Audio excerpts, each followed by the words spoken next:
କହିବା ଲୋକଙ୍କ କ'ଣ ଯାଏ, କିନ୍ତୁ ସହିବା ଲୋକ ତ ମହାନ ହୋଇଥାଏ।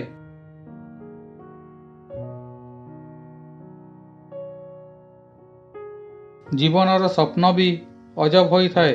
ଗରିବ ଲୋକଙ୍କୁ ସେହି ମହଲର ସ୍ୱପ୍ନ ଆସିଥାଏ ଯେଉଁଠାରେ ଧନୀ ଲୋକଙ୍କୁ ନିଦ ଆସିନଥାଏ।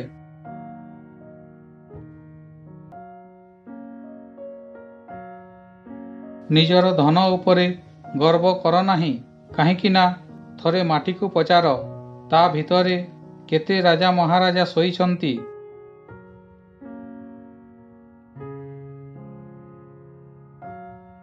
ସମୁଦ୍ରକୁ ବହୁତ ଅହଙ୍କାର ଥିଲା, ମୁଁ ସମସ୍ତଙ୍କୁ ବୁଡ଼ାଇ ପାରିବି। ଏତିକି ବେଳେ ଗୋଟିଏ ବୁନ୍ଦା ତେଲ ତା ଉପରେ ପଡ଼ିଲା ଓ ଭାସିବାକୁ ଲାଗିଲା। ଏହା ଦେଖି ସମୁଦ୍ରର ଗର୍ବ ଅହଙ୍କାର ଭାଙ୍ଗିଗଲା।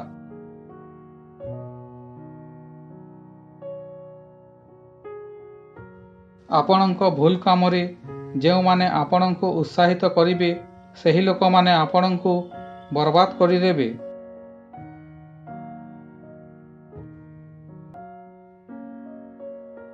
ଆପଣଙ୍କ କିଛି ବନ୍ଧୁ ଦର୍ପଣ ଓ ଛାଇ ପରି ରଖନ୍ତୁ, କାହିଁକି ନା ଦର୍ପଣ କେବେ ମିଛ କହିନଥାଏ ଓ ଛାଇ କେବେ ସାଙ୍ଗ ଛାଡ଼ିନଥାଏ।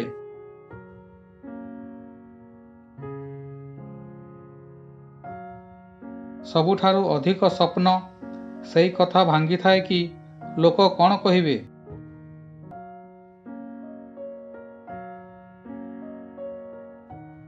ମଣିଷକୁ ମଣିଷ କେବେ କଷ୍ଟ ଦେଇନଥାଏ, ତାକୁ ସେଇ ଆଶା କଷ୍ଟ ଦେଇଥାଏ ଯାହା ସେ ଅନ୍ୟ ଲୋକଙ୍କ ଠାରୁ ରଖିଥାଏ।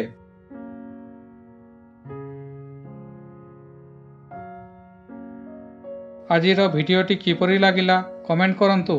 ଭଲ ଲାଗିଥିଲେ ଲାଇକ୍ ସେୟାର କରନ୍ତୁ। ପ୍ରଥମ ଥର ଦେଖୁଥିଲେ ସବସ୍କ୍ରାଇବ୍ କରି ବେଲ୍ ଘଣ୍ଟିକୁ ଅଲ୍ କରନ୍ତୁ।